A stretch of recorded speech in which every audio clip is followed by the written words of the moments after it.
Next ನಿದ್ದೆ ಬರ್ತಿಲ್ಲ ಗುರುಜಿ, ಬಹಳ ಒದ್ದಾಟ ನಡೀತಾ ಇದೆ, ದಯಮಾಡಿ ನಿದ್ದೆ ಬರೋದಕ್ಕೆ ಏನಾದರೂ ಟಿಪ್ಸ್ ಕೊಡಿ. ಮಂಜುನಾಥ್ ಶಾಸ್ತ್ರಿ.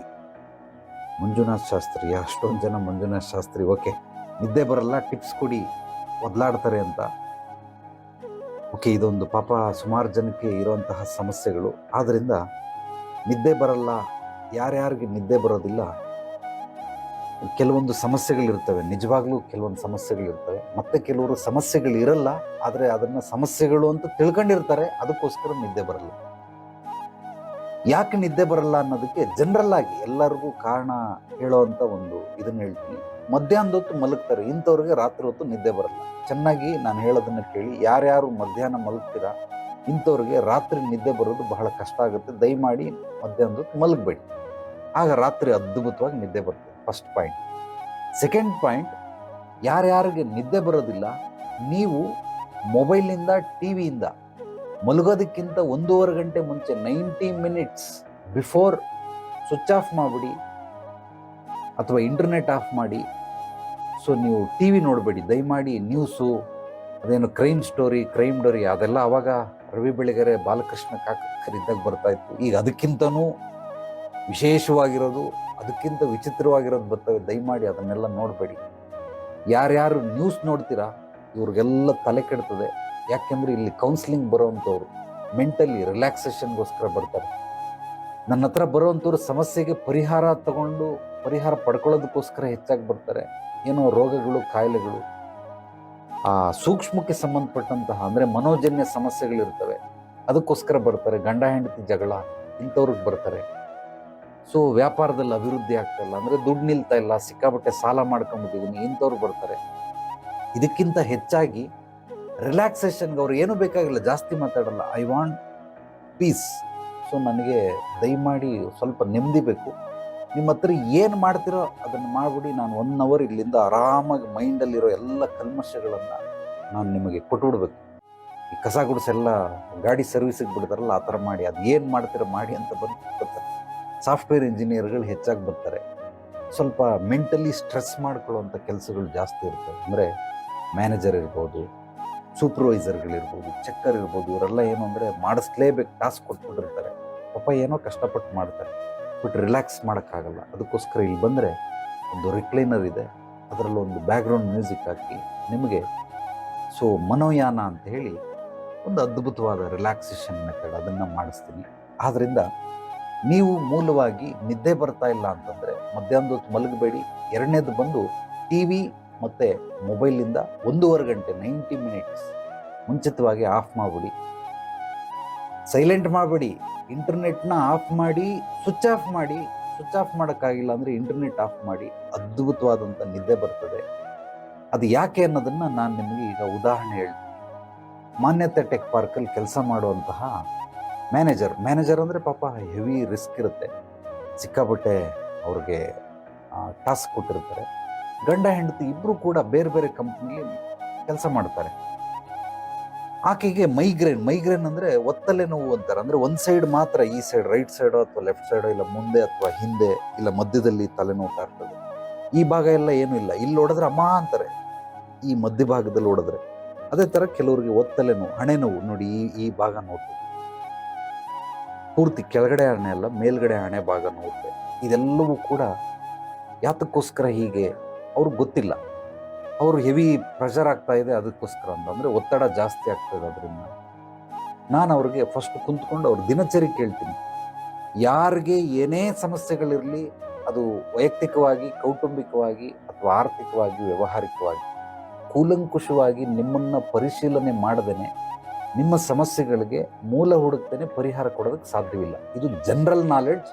ಆದ್ದರಿಂದ ಯಾರಿಗೆ ನಿದ್ದೆ ಬರ್ತಲ್ಲ ಅಂಥವ್ರಿಗೆ ಇಂಡಿವಿಜುವಲ್ ಆಗಿ ಬಂದರೆ ನಿಮ್ಮನ್ನು ದಿನಚರಿ ನಿತ್ಯ ಕರ್ಮಗಳನ್ನೆಲ್ಲ ತಿಳ್ಕೊಂಡು ನಿಮ್ಮ ಸಮಸ್ಯೆಗೆ ಪರಿಹಾರನ ಕೊಡ್ತೀವಿ. ಅವರು ಬಂದರು, ಗಂಡ ಹೆಂಡತಿ ಇಬ್ಬರು ಬಂದರು.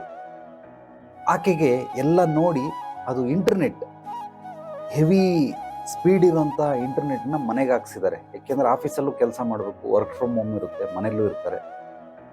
ವಾರದಲ್ಲಿ 2 ಸಲ 3 ಸಲ ಆಫೀಸ್ಗೆ ಹೋಗ್ತಾರೆ, ಇನ್ನು ಬಾಕಿ ಟೈಮಲ್ಲಿ ಹೋಗೋದಿಲ್ಲ.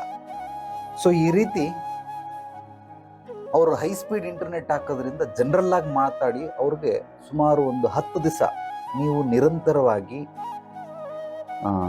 ಆ ಇಂಟರ್ನೆಟ್ನ ಆಫ್ ಮಾಡಿ ಮಲ್ಕೊಳ್ಳಿ. ಬೆಳಿಗ್ಗೆ ಎದ್ದು ಬೇಕಾದ್ರೆ ನೀವು ಕೆಲಸ ಮಾಡ್ಕೊಳ್ಳಿ. ಯಾವುದೇ ಕಾರಣಕ್ಕೂ ಇಂಟರ್ನೆಟ್ ಹಾಕ್ಕೊಂಡು ಮಲಗಬೇಡಿ ನಿದ್ದೆ ಮಾಡಬೇಕಾದ್ರೆ. ಕೆಲವರು ನೈಟ್ ಶಿಫ್ಟ್ ಮಾಡ್ತಾರೆ, ಕೆಲವರು ಡೇ ಶಿಫ್ಟ್ ಮಾಡ್ತಾರೆ. ಆದ್ದರಿಂದ ಯಾವುದೇ ಶಿಫ್ಟ್ ಮಾಡಿದ್ರೂ ಮಲಗಬೇಕಾದ್ರೆ ಇಂಟರ್ನೆಟ್ ಆಫ್ ಮಾಡಿ. ಈ ರೀತಿ ಹೇಳಿ ಒಂದು 15 ದಿವಸ ಬಿಟ್ಟು ಬನ್ನಿ ಅಂತ ಹೇಳಿದೆ. 15 ದಿವಸ ಬಿಟ್ಟು ಬಂದಾಗ ನಿಜವಾಗ್ಲೂ ಅವ್ರಿಗೆ ಏನೂ ಟ್ರೀಟ್ಮೆಂಟ್ ಕೊಟ್ಟಿಲ್ಲ. ನಾನು I M A drugless therapist, ಅಂದರೆ ಔಷಧಿ ರಹಿತ ಚಿಕಿತ್ಸಕ ಅಂತ. ಯಾವುದೇ ಕಾಯಿಲೆಗಳಿಗೆ ಔಷಧಿ ಇಲ್ಲದೇನೆ, ದೊಡ್ಡ ದೊಡ್ಡ ಕಾಯಿಲೆ ಇದ್ರೆ ಆಯುರ್ವೇದ ಕಲ್ತಿದ್ದೀನಿ, ಆಯುರ್ವೇದ ಕೊಡ್ತೀನಿ. ಬಟ್ ಸಣ್ಣ ಪುಟ್ಟದಕ್ಕೆಲ್ಲ 70% ಔಷಧಿ ಇಲ್ಲದೇನೆ ಕೂಡ ನಿಮ್ಮ ಕಾಯಿಲೆಗಳನ್ನು ವಾಸಿ ಮಾಡ್ಬೋದು. ಅದು ದೈಹಿಕವಾಗಿರಲಿ, ಮಾನಸಿಕವಾಗಿರಲಿ, ಆತ್ಮಿಕವಾಗಿರಲಿ. 70%. ಇನ್ನು 30% ಕೆಲವೊಂದು ಗಿಡಮೂಲಿಕೆಗಳನ್ನು ಕೊಡಲೇಬೇಕು. ಅದು ಬಂದರೆ ನೇರವಾಗಿ ಏನು ಎತ್ತ ಅನ್ನೋದು ತಿಳ್ಕೊಂಡು ಖಂಡಿತವಾಗ್ಲೂ ಅದಕ್ಕೆ ನಾನು ನಿಮಗೆಲ್ಲ ಕೊಡ್ತೀನಿ. ಓಕೆ, ವ್ಯವಸ್ಥೆ ಮಾಡಿಕೊಡ್ತೀನಿ. ಸೊ ಈಕೆಗೆ ಆ ರೀತಿ ಮಾಡಿದ್ಮೇಲೆ 15 ದಿವಸ ಬಂದಮೇಲೆ ಈಗ ಅಷ್ಟಿಲ್ಲ ಗುರುಜಿ, ಇದೇ ತಲೆನೋವು, ಬಟ್ ಪರವಾಗಿಲ್ಲ, ಒಂದು 50 to 60% ನಮಗೆ ಕಡಿಮೆ ಆಗಿದೆ ಅಂತ. ಅಂದರೆ ಕೇವಲ ಇಂಟರ್ನೆಟ್ ಆಫ್ ಮಾಡೋದ್ರಿಂದ ಅವ್ರ ತಲೆನೋವು ವಾಸಿಯಾಗಿದೆ. 50 to 60% ಕಡಿಮೆ ಆಗಿದೆ.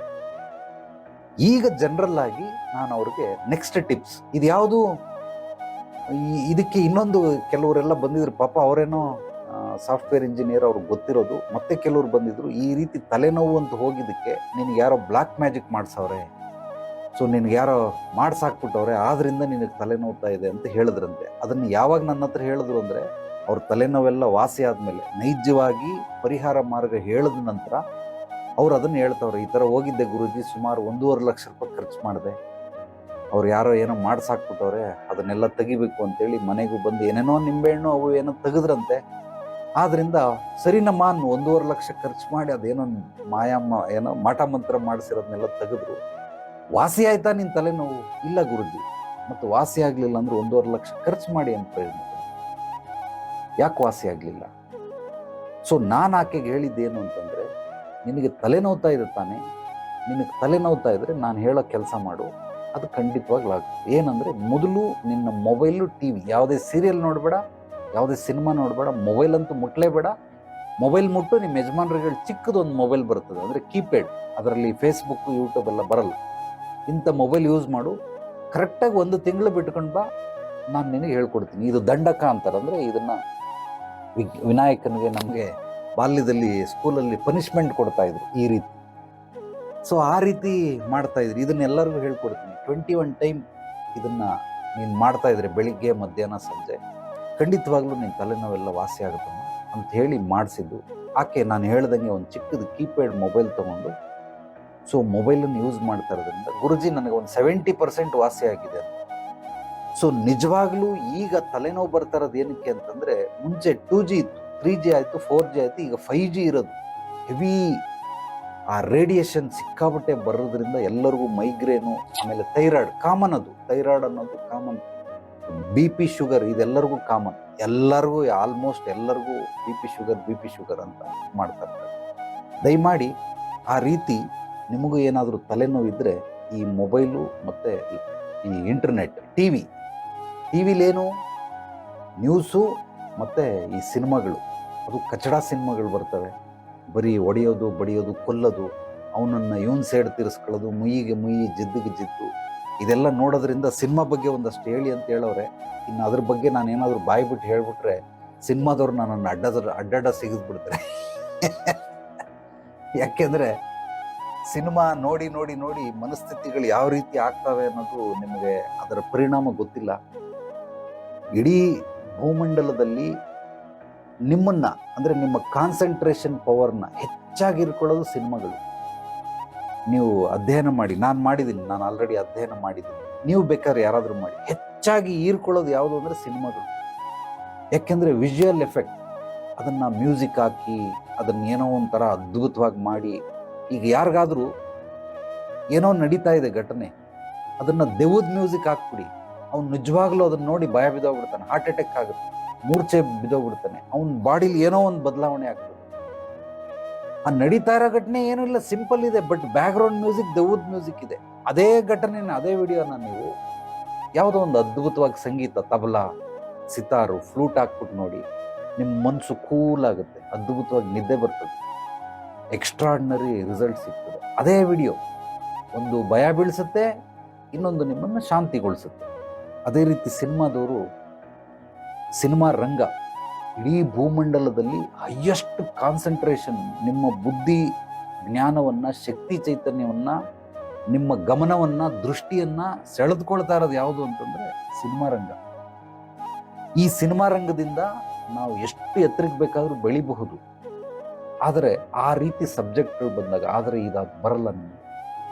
ನಿಮ್ಮ ಎಲ್ಲ ಪೂರ್ತಿ ಬಡವರನ್ನಾಗಿ ಮಾಡೋದಕ್ಕೆ, ಮಧ್ಯಮ ವರ್ಗದನ್ನಾಗಿ ಮಾಡೋದಕ್ಕೆ, ನೀವು ಅಭಿವೃದ್ಧಿ ಸಮೃದ್ಧಿ ಗೊಳದೇ ಇರೋ ರೀತಿ ಎಲ್ಲರೂ ತಡೆಗಟ್ಟುವಂಥದ್ದು ಈ ಸಿನಿಮಾಗಳು. ಆದ್ದರಿಂದ ಎಲ್ಲ ಸಿನಿಮಾ ಅಂತ ಹೇಳ್ತಾ ಇಲ್ಲ, ಒಂದು 100ರಲ್ಲಿ 10 ಸಿನಿಮಾ ಅತ್ಯದ್ಭುತವಾಗಿ ಬರ್ತದೆ.